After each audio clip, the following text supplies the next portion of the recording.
All right, we'll call the meeting to order, 9:31. Welcome, everybody. Thanks for attending. We'll just jump right into the agenda. First up would be a roll call. Commissioner Hanson. Here. Commissioner Weber. I am here. Commissioner Avery. Commissioner Stutzman. Here. And Commissioner Payne. Here. Okay, thank you. Next up would be the election for 2024 for the chair and vice chair. And we'll accept nominations for the chair.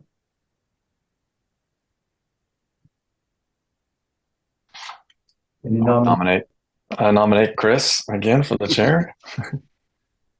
Any I'll other? second it.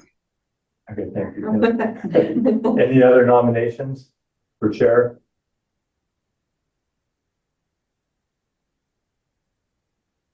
Okay, and then Lisa's dialing in here.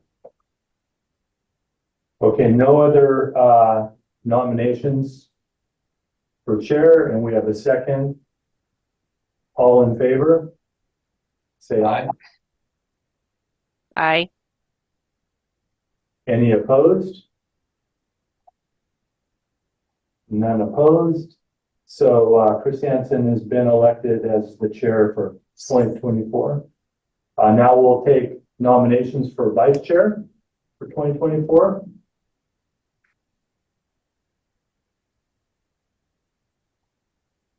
Any nominations?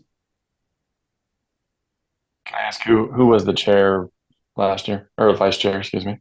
Lisa Avery. I nominate Lisa Avery for vice chair. And I'll second.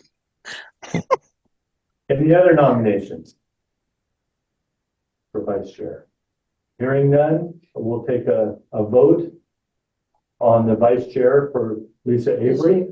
Oh, Lisa, excuse me, do you accept it? Okay, thumbs up, okay. So all in favor for Lisa Avery to be vice chair for 2024, say aye. Aye. Anybody opposed? Nobody opposed. So Lisa, congratulations. You've been nominated for vice chair for 2024. Okay, moving right along, we'll go into approval of the minutes from 2023 that we all have in our package.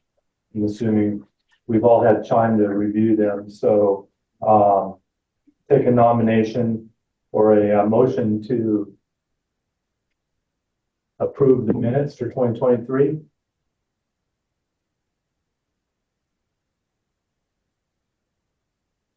So I approve moved. the minutes.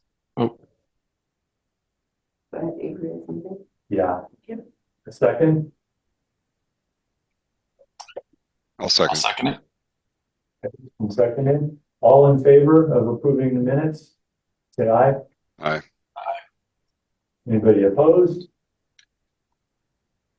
Okay, the minutes have been approved. Thank you. Then we move into business from the public, and I'm not aware of any. There is no business from the public. So we jump right into economic development project review. Okay. Since it's been so long since we've all been together in the same room / computer room, Sophie Adams, I'm managing our economic development program here at the city. This is Jennifer. She's our economic development coordinator. You probably all have seen in emails or talked to me, but just on a personal note, so you have a heads up of what's happening over the next couple months. I'm going out on maternity leave in 2 weeks, so I'll be around till then. And then Jen and Matthew Ruckers, our community development director, will be handling things while I'm gone. So reach out to them. They're great. Everything will be just fine. Today, I wanted to focus on a couple things that are in your packet, mostly the MUPTI or multi-unit property tax exemption program and the Albany comprehensive plan. update. But before we jump into those, I just wanted to talk about two other things real quick. One, since it has been so long and since I'm not sure if everybody knows each other well, I would kind of like to just go around real quick in the virtual room and have everybody just introduce themselves and say where you work and maybe give a little bit of an update about what's going on in your business or industry. So maybe we'll start with Sherry. Hi, I'm Sherry Payne. I am in the Business Service Department at Central Willamette Credit Union. I guess our newest initiative is cannabis banking. Mm-hmm.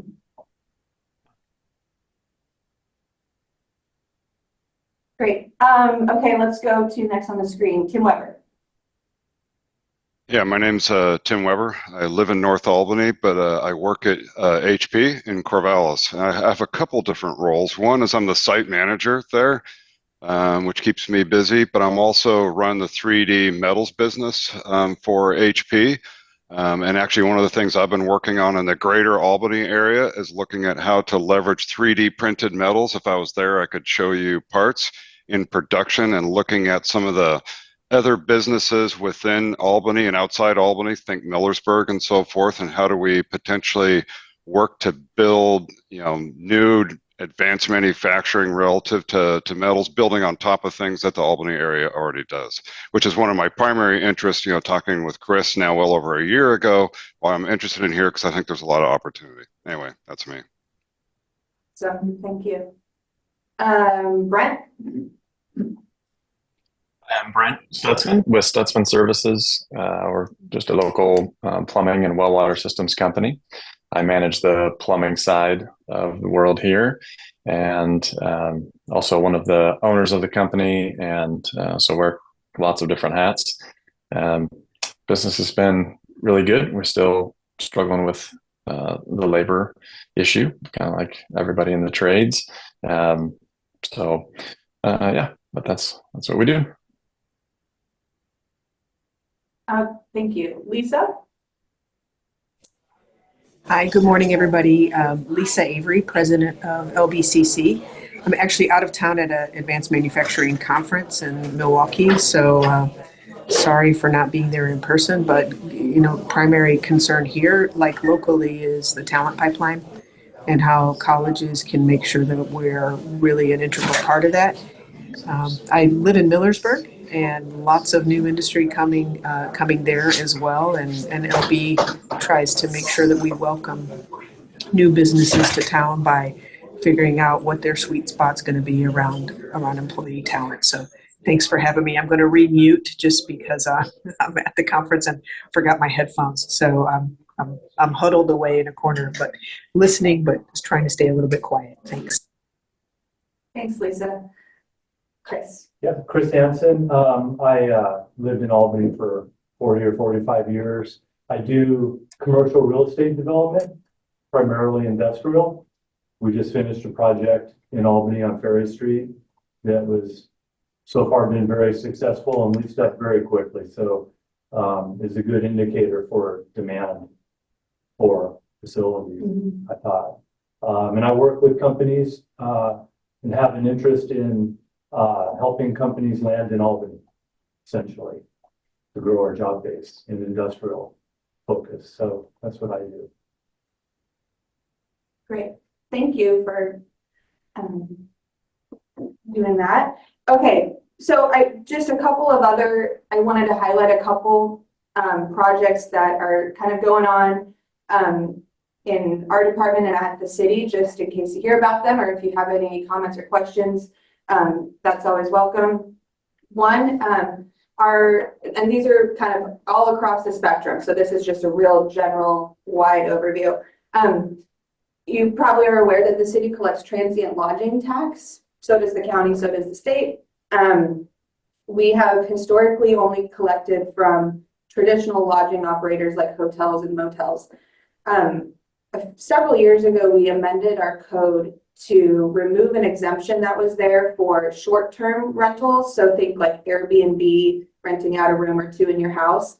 Those had previously been exempt from our tax.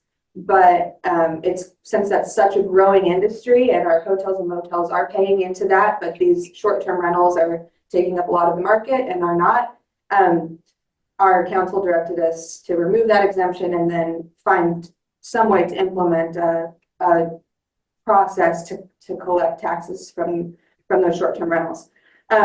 So that's been several years now that we've been looking at this. The state implemented a program to do that on the behalf of cities and counties.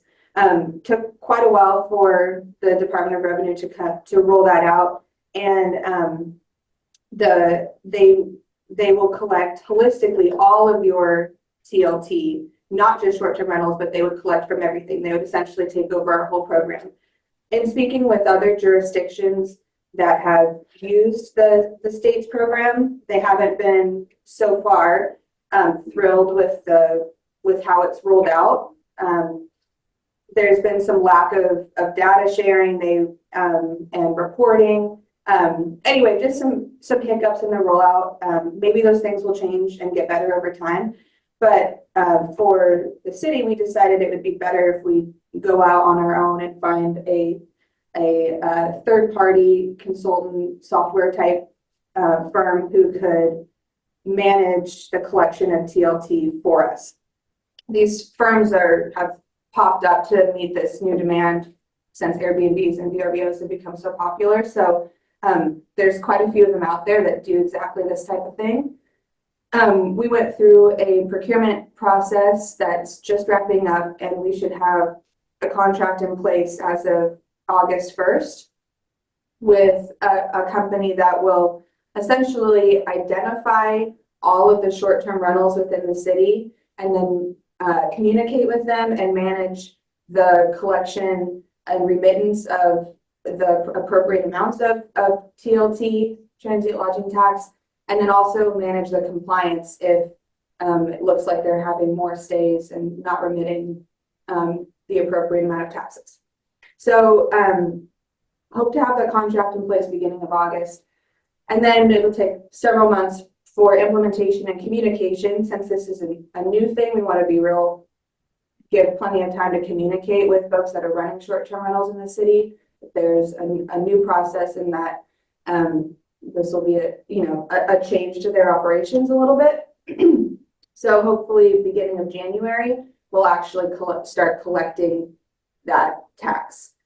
It's something that, again, like I said, the council's directed us to do, and our existing hotels and motels are, of course, really pushing for it because it's kind of leveling the playing field, passing on the burden that their transients are facing. So anyway, that's all on that, unless Jen, you have anything else. Jen's been leading this project with Caitlin. Anything else to add on that? No, I think as you said, we're wrapping that up and hope to start that process shortly and be able to be collecting that tax, which is used for a variety of different things and in many ways to benefit City of Albany. Any questions on that? I have one question, which is what's the payment model to this contractor? Is it a cut of the tax or is it an upfront, or how does that work? It's a yearly fee. So we have that, and we went out for quotations and bids with that. So it's an annual fee per contract, and the contract would be for 3 years. Okay. And I assume the taxes makes more than the annual fee? Correct. Okay. Yes, that's what's anticipated. But based on any forecasting that we've done, correct. Right. Okay, thanks. Based on the forecasting, it remind me what it's really hard to tell because it's a difficult thing to forecast because, of course, we're talking about a lot of private owners that can, they might have a room online right now and then decide, oh, we don't want to do that anymore. So it's really, it's a pretty volatile market. So it is a little bit difficult to forecast, but in general, we're talking hundreds of thousands of estimated TLT, and the contract annually is under $20,000. Okay. And what's the that tax, what's that earmarked for with the city? Sure.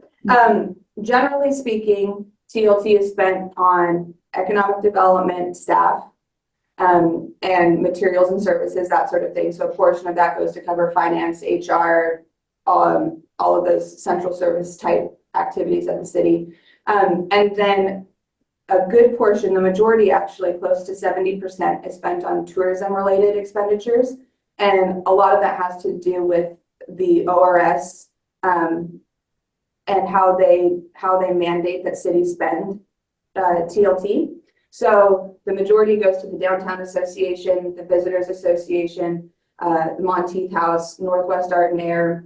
There are some transfers to police, fire, and streets for overtime related to tourism and maintenance related to tourism in the city. So yeah, about 70% goes to tourism related. The rest is economic development and general city activities. Wasn't there a conversation a couple years ago following on that to prioritize it for economic development?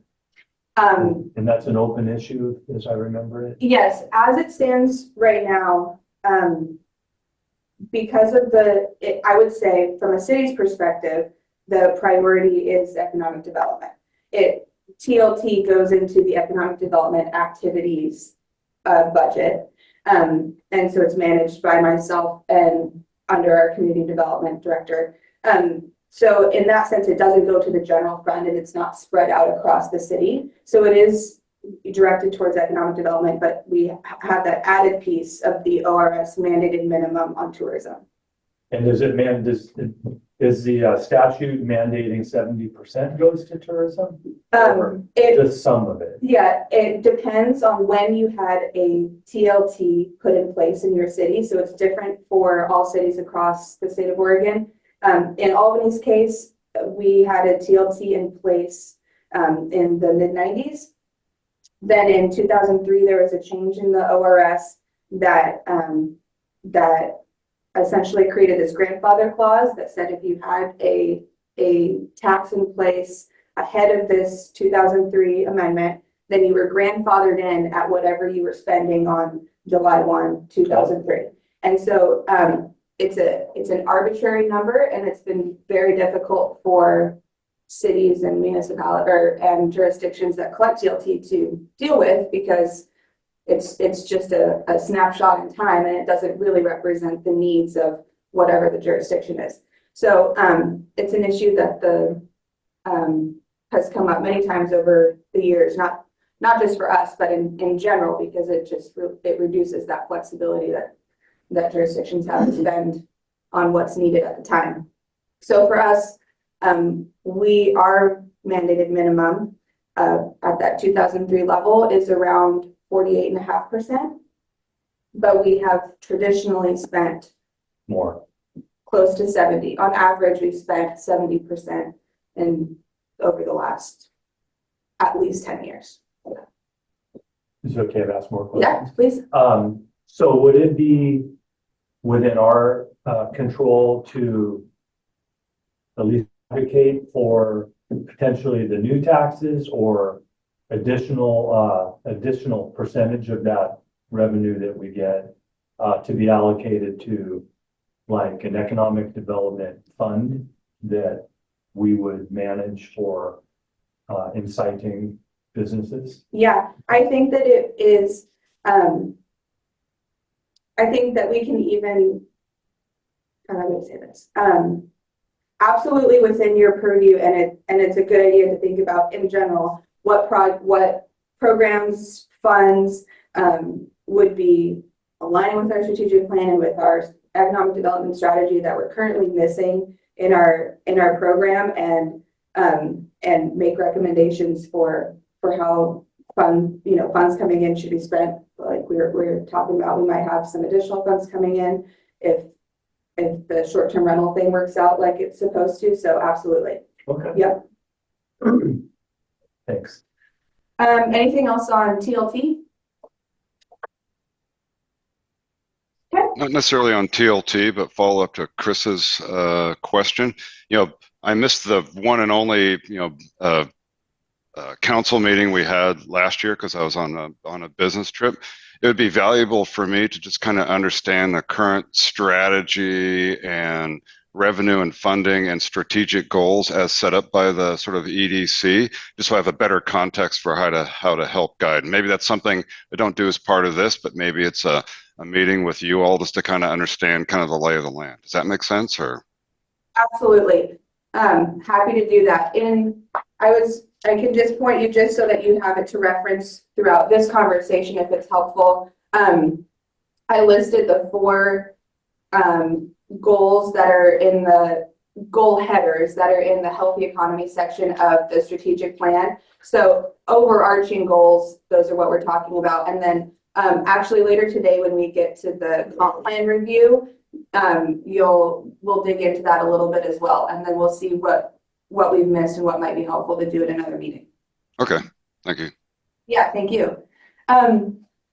Okay, jumping to another topic. Last night at City Council, we presented, along with Nick Popenick from Tiberius Solutions, a report on the tax increment feasibility study that we did looking at potential new urban renewal or tax increment finance districts in East and South Albany. You probably are all familiar with CARA, which is an urban renewal or TIF, tax increment finance district in downtown Albany that's been around since 2001. CARA is wrapping up, and so and some grant funds became available to do an additional feasibility study looking at using this tool elsewhere in the city.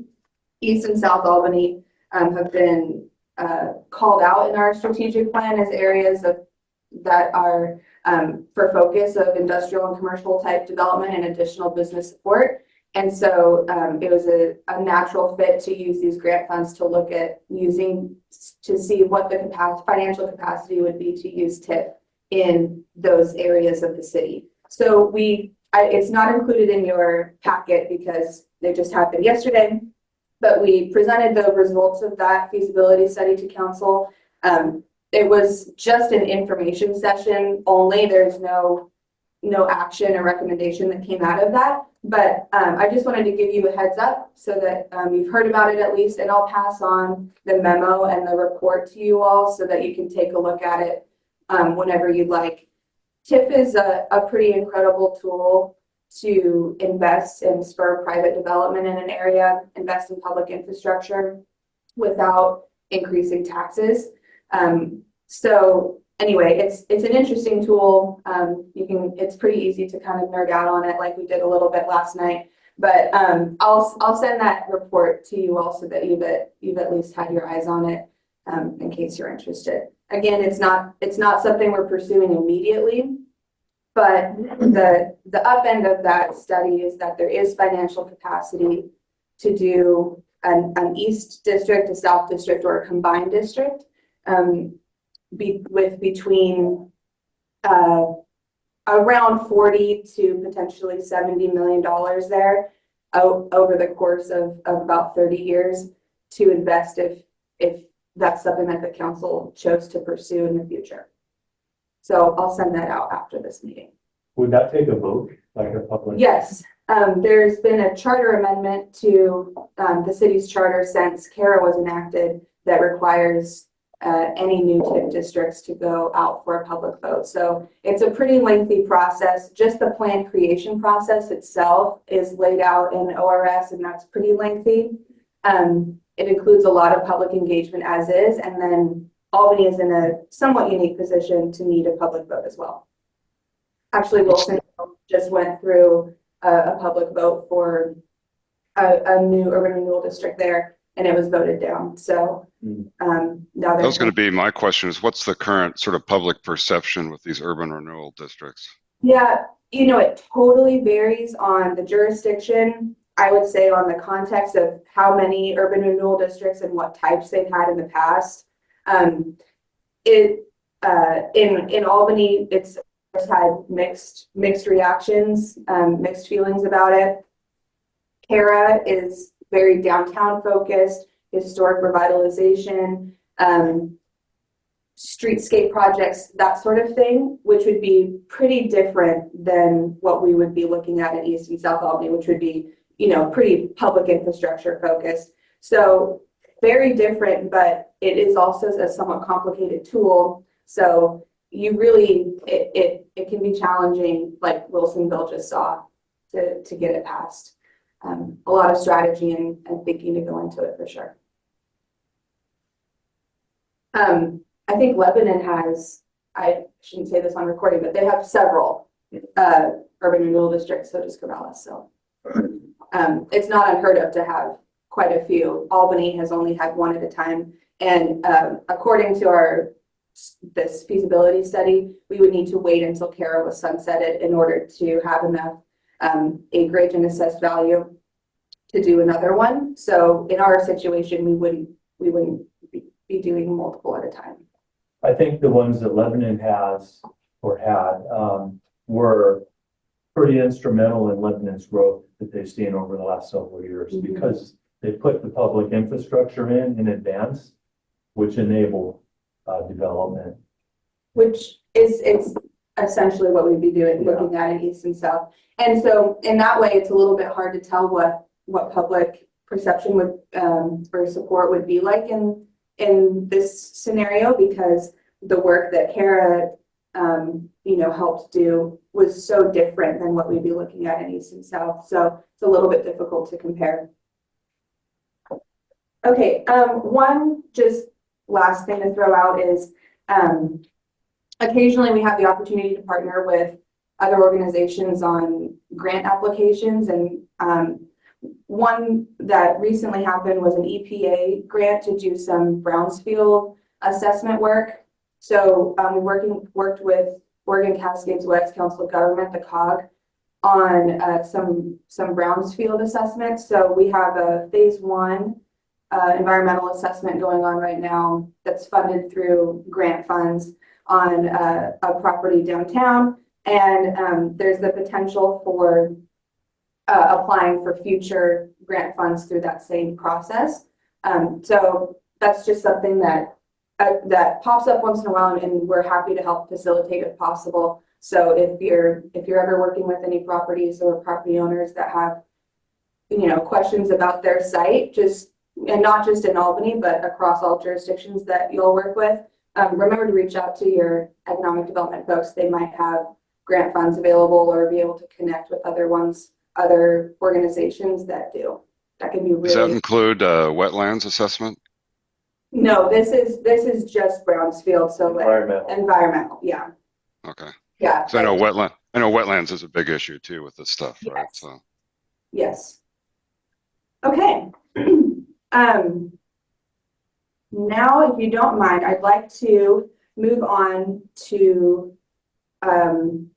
MUPTI, Multi-Unit Property Tax Exemption Program. There's let's see which page 5 in your packet.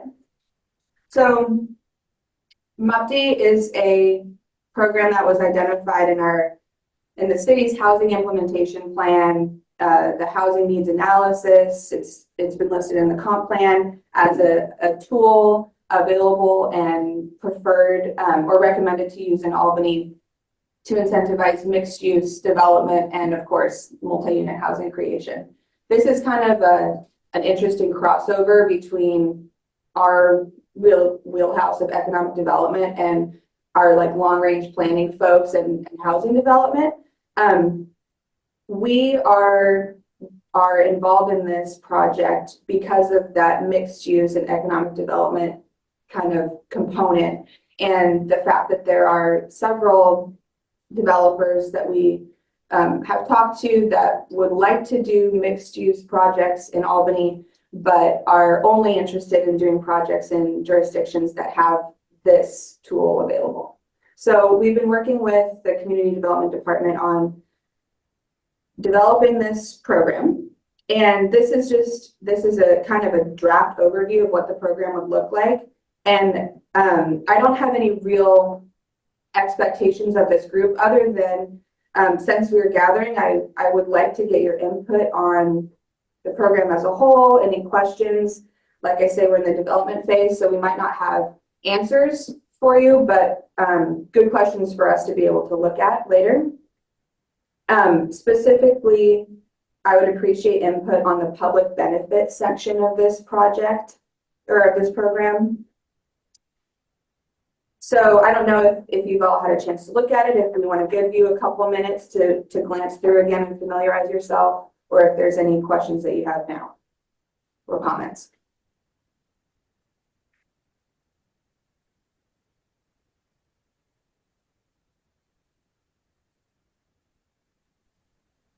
I did not have a chance to read it, but maybe could you summarize how that would work with economic development? So they would basically be, when they build these things, it's my understanding, they would also set aside things, portion of that property for commercial and industrial. Is that where the crossover is? Not industrial, but essentially what happens is this is a property tax exemption tool. So if they build a qualifying project, then they could receive up to 10 years of property tax exemption on the new investments. The land doesn't count. There has to be a multi-unit housing component. That's how this is written in the ORS. Has to be within a quarter mile of a fixed transit system. Because the whole goal of this from the state's perspective is creating sort of mixed use areas where there's a living element, a working element, shopping, etc. So not industrial, but certainly commercial, retail, that sort of thing. So a project would have to go through, a pre-application process to make sure that they're at least on the right track for this tool. Submit an application. ORS mandates pretty clear timelines for how that application is processed and so on. There's eligibility criteria listed here on page 6. So I already mentioned the location. They would have to have at least 5 dwelling units in order to qualify. Has to be development or redevelopment of multi-using housing projects. There's a timeline in there because it does expire under the ORS. There's a financial review component to ensure that the project is actually meeting some sort of incentive or assistance in order to make it financially feasible. And that would be performed by a third-party consultant. So, and then there's the public benefit section. So projects would have to include a variety of these benefits. One of them, the first bullet, is affordability. This often has been used as an affordability program. That's not the focus in Albany.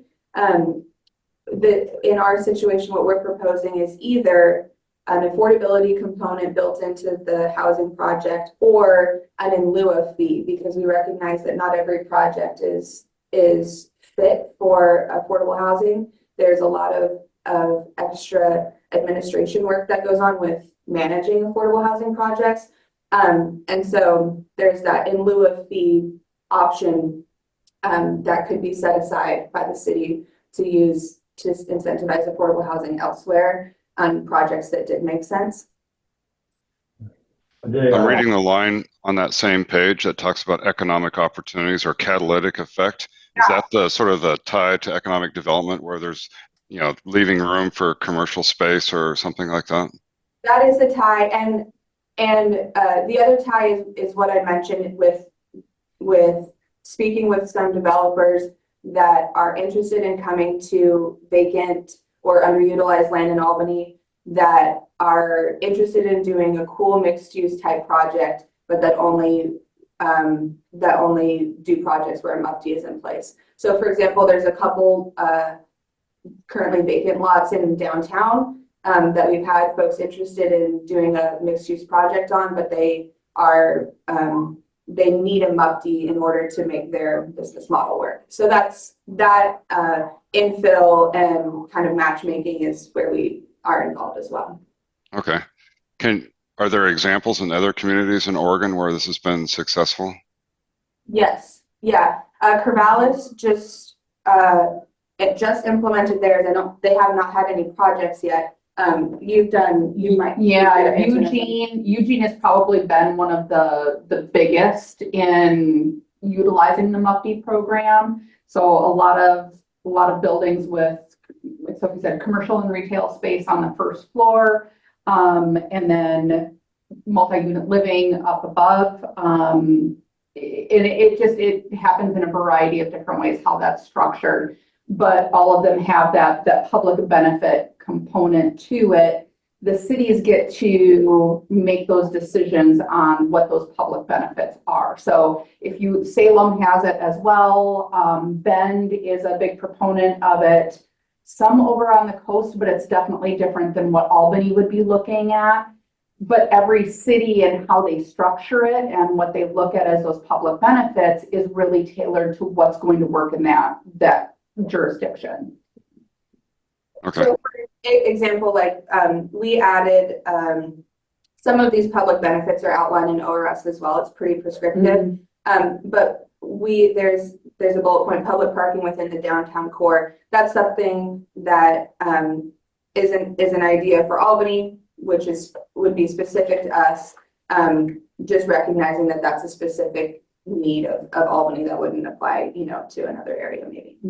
I think, Chris, I'm sorry, you had a question. Well, I just kind of say this MUFTI is really kind of like an extension of the enterprise zone, as I understand it, which is another economic development tool that we have for like industrial, Tim. And typically, I think the benefits are 3 years of tax abatement up to 5. Yeah. And so this program extends it from a maximum of 5 to 10 by introducing the housing element. I'm glad you brought that up. That's exactly how I describe it as well. The enterprise zone is kind of this version of, is a version of this tool for industrial development and job creation with a 3 to 5 year cap. And this is the housing commercial mixed use version of a very similar tool with up to a 10-year cap. And that's another question that if you have thoughts, I'd really welcome them. Our council indicated that they'd be interested in having multiple levels, maybe a 5-year and a 10-year. And so if you have any input on projects that you would rate higher, maybe to qualify for a 10-year versus a 5-year or another increment, if you have any recommendations on that, we'd really welcome that as well. Is there anything that would prevent going back to the industrial side, assuming we have industrial land that's developable, which is another problem. Say a development that its primary focus was industrial, but it also added like the 5 dwelling units. Would that comply with this? So like 90% industrial, but it meets the minimum for dwelling? It's kind of gaming the system. Yeah, you're asking if the industrial development would qualify for the exemption? No. I don't think that it would have to. For the commercial aspect. Yeah, I don't see how the industrial, the residential part component could potentially qualify for the exemption, but I don't at this moment see how the industrial investment would qualify. Because the zoning doesn't let them be on the same. I think it would be the stipulations in the ORS that says what can qualify, because there are even in a mixed use sort of development, the commercial component doesn't automatically qualify unless it meets the public benefits criteria. And so the way the ORS is written, it primarily is focused on housing, on multi-unit housing, and then we were able to tweak it a little bit and use the public benefits to make more vibrant, better projects. But the focus is multi-unit housing from an ORS perspective. And so I think it would be difficult to get there. Okay, so it's another question, sort of just thinking, I'm wondering if we're making a disincentive, because I think I can see situations we know about where a developer's looking at a project, say in the downtown core, and they have an option of having commercial on the ground floor and residential on the upper floors, Mhm, or turning it into, say, a boutique hotel. mhm. But I don't think the hotel will qualify. You're, So that yeah. might steer them to do the housing instead. You are correct that just a hotel would not qualify, but if there was a combination of, traditional housing plus hotel rooms, part of that would qualify. And Or short-term rentals or something. right, and I do totally understand where your head's at with that. What we've heard is that, or at least from the folks that we've talked to that are interested in this type of development, that's not necessarily a deterrent if that's their product anyway. But yes, it would have to be some combination in order to Do qualify. short-term rentals count? No, Oh, they don't. no, they are specifically laid out in ORS that they will Okay, not because they're qualify. trying to help the housing. Right, Yeah. correct. right, exactly. Any comments on the list of public benefits? Any tweaks you would make? Or any I have a thoughts? question. Oh, yeah, great. Maybe it doesn't fall under public benefit, but the limitation is 5 dwelling units, residential units, correct? Is there a limitation on the commercial side? What the requirements are for that? As far as how many Or feet or whatever. square feet, or like is there? No, as currently written, no, but are you getting at like the proportion, like if you had a mostly commercial building with 5 units on top that, Or mostly residential with a really small commercial unit or something they're just calling a commercial unit that's sits empty for a long time? Or yeah, because the focus is on housing, you could have, and you correct me if I'm wrong, an entire, it doesn't have to be mixed use. If it's all residential, that's fine. oh, I see. According I'd have to go back and according to review. the ORS, yeah, purely residential would qualify on its own. And the commercial component it's actually the opposite. The commercial component is only allowed, or would only be part of a project that received a benefit if there was housing associated with it. Oh, so it doesn't have to have commercial. It doesn't have to That's have commercial. probably good. Correct. It does Okay. not have to have commercial. Of course, some of that depends on zoning, like in our downtown area, you would have to have commercial first floor. But in other residential zones throughout the city, you would not have to. Okay. However, it is, like Tim pointed out, the economic opportunity piece of it, the intent of the proximity to the transit system, and how the actual boundaries are laid out, would hope that there would be at least a mixed use environment. Right? Well, but if it was 100% residential and it was downtown, wouldn't the economic portion be that's helping all the other businesses by having dwelling units downtown? Well, I guess that, Still does the underlying zoning. yeah, Okay. yeah, the zoning would be the thing that would Limiter. limit that. Okay. But you do bring up a good point about how we define these bullet points. For example, how do you define the economic opportunity? That could be a pretty loose term. So again, It's really Where about it is. housing.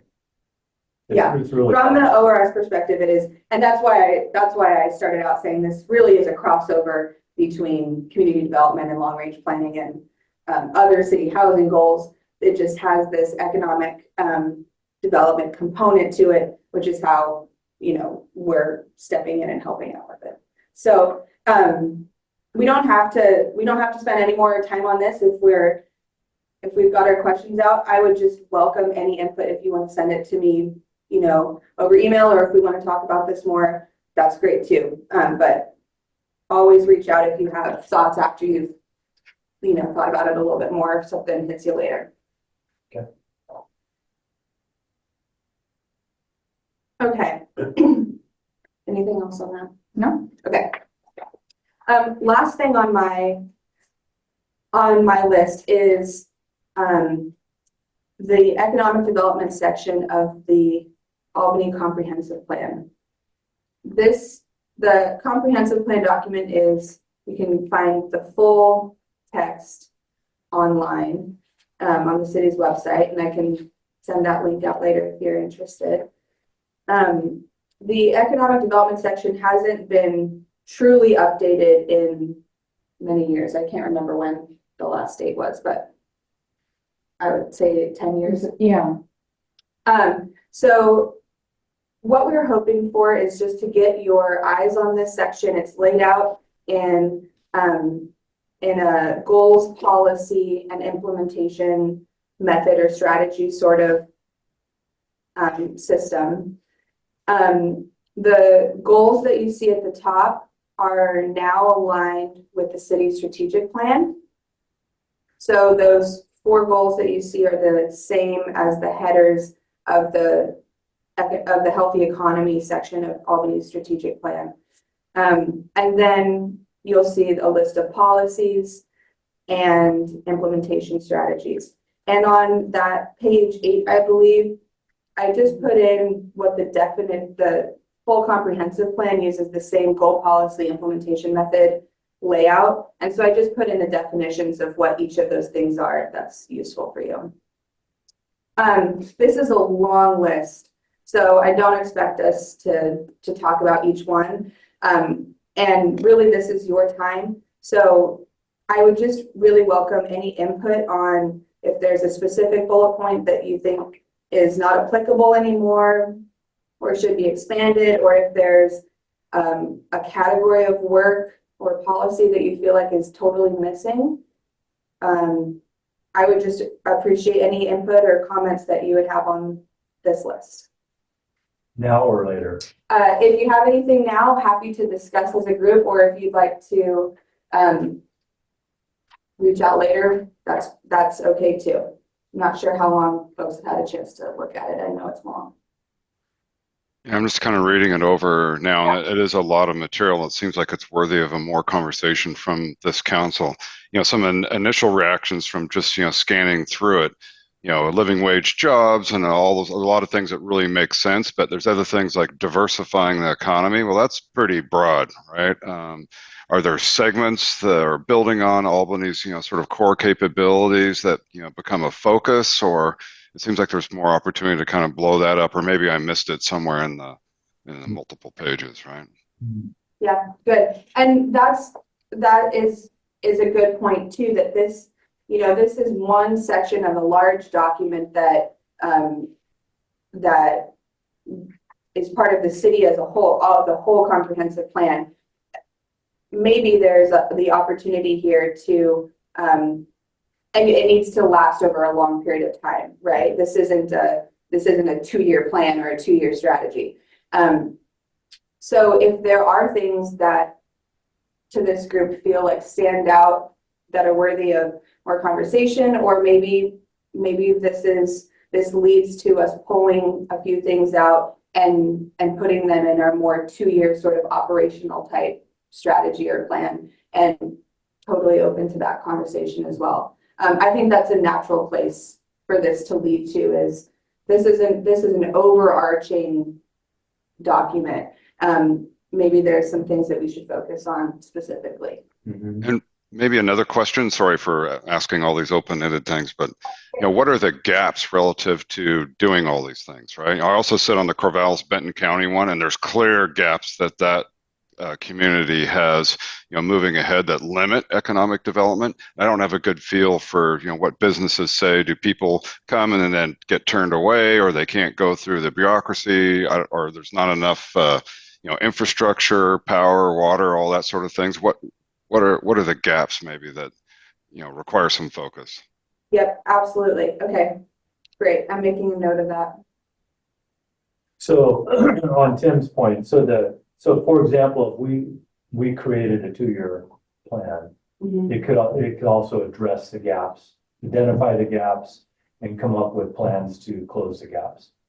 And that's something this committee can do. Yeah.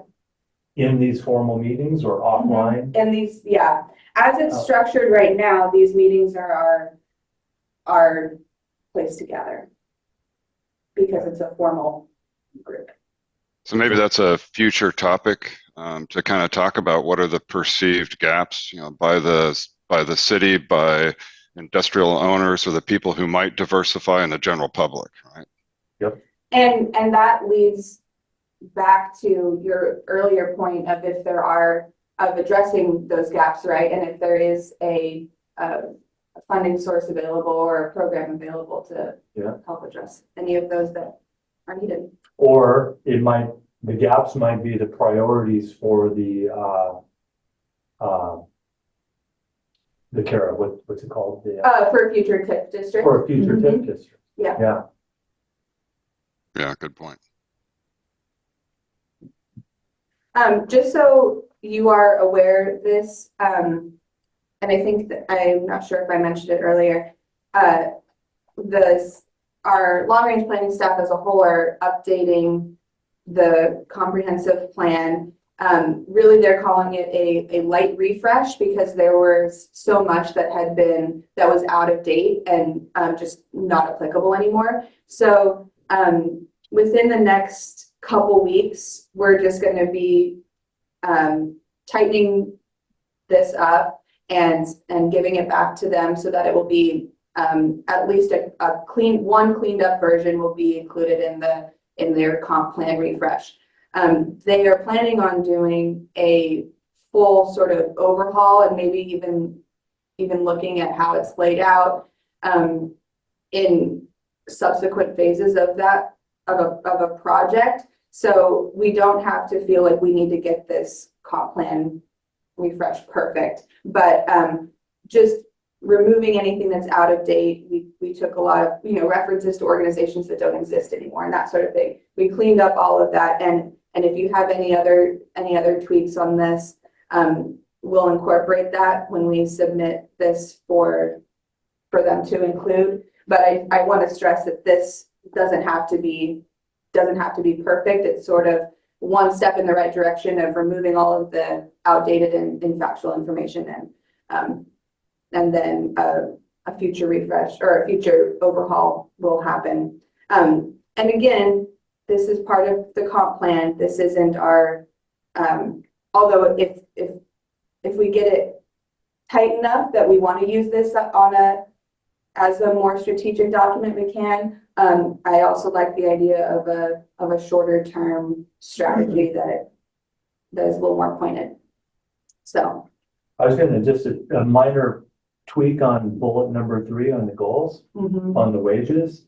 If we could add traded sector jobs, because I feel like the living wage, service related jobs happen automatically if the traded sector. they have it as a byproduct. Exactly, yeah. So it seems like, it feels like our focus ought to be on traded sector employment. Agreed. Okay, good point. Thank you. And then bullet number 4 for the goals, I kind of wonder if we need that because Kara's already addressed it.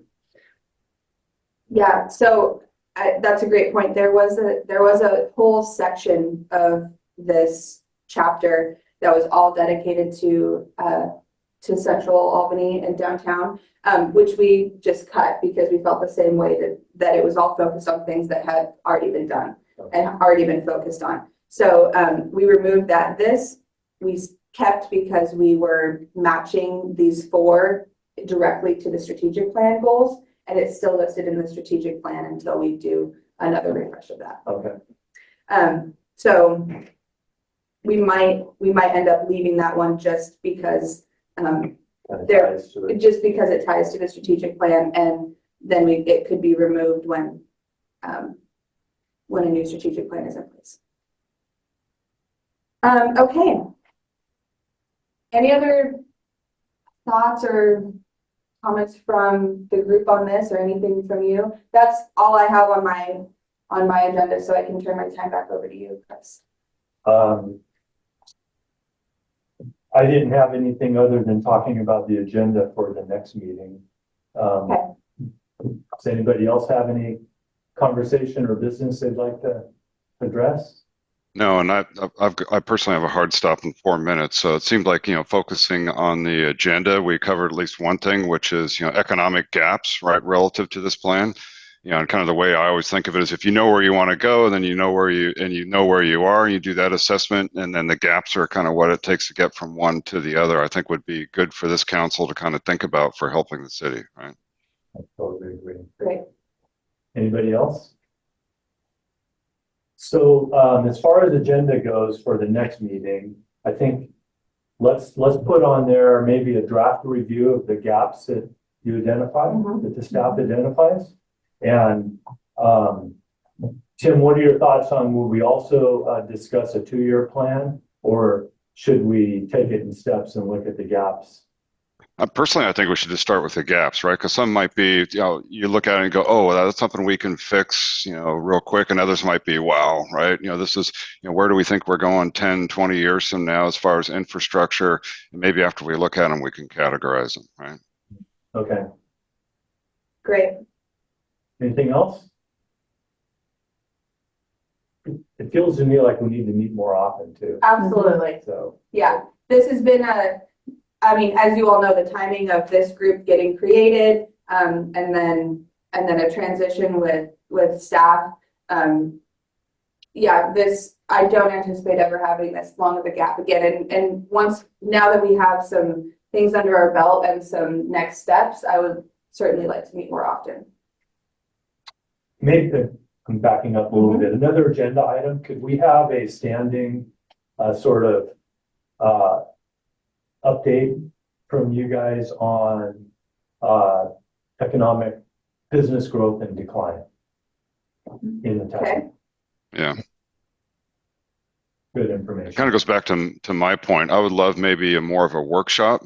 And I don't know where Brant and Sherry and Lisa and everybody else are on this, but I would love to dive in and just have a better feel for the overall plan, kind of where we are. What does employment look like? What is housing growth? What are the job sectors that are here? Because for me, grounding in that, I have my perceptions, but they're probably perceptions only.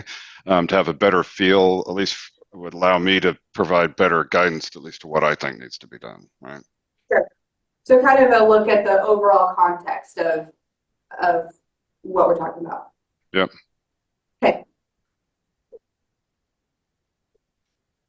Do we need to set the date then? Or will you propose that offline? I think in order to get this group together, I'll send out another poll so that we can get dates that we know work for everybody, if that's okay with you. How far are we going to shoot? Unless you'd like to meet over the next 3 months while I'm gone, I'll try and plan it for when I'm back, if that's okay. Otherwise, we can totally hold, we can hold a meeting while I'm gone if you'd like. But I'm only here for 2 more weeks, so I won't have time to prepare for it. Feedback, everybody? You want to time it for like 3 to 4 months from now, or do you want to meet prior to that? Also, we need the conversation to be rich enough to advance things, right? And so, we need critical mass for sure from Albany, right? So I'll let you decide. To Tim's point there on just kind of a state of the union of the economic union of Albany. I mean, should that be kind of the next meeting, is just really find out where we're at and then we can start filling in those gaps, or could we combine it? Well, let's just do it in that order. Yeah. And try to do both topics and have that be the whole agenda. Okay. Economic status today, pluses and minuses and risks, and then we'll look at a draft of the gaps. Perfect. I need to drop. I look forward to the conversation. Thanks, everybody. Thank you. Why don't we time it for as soon after you get back as possible? All right. Anything else? Because I think we're going to adjourn. Silence. I'm good on my end. All right. Thank you very much for attending. Thank you all. Thanks.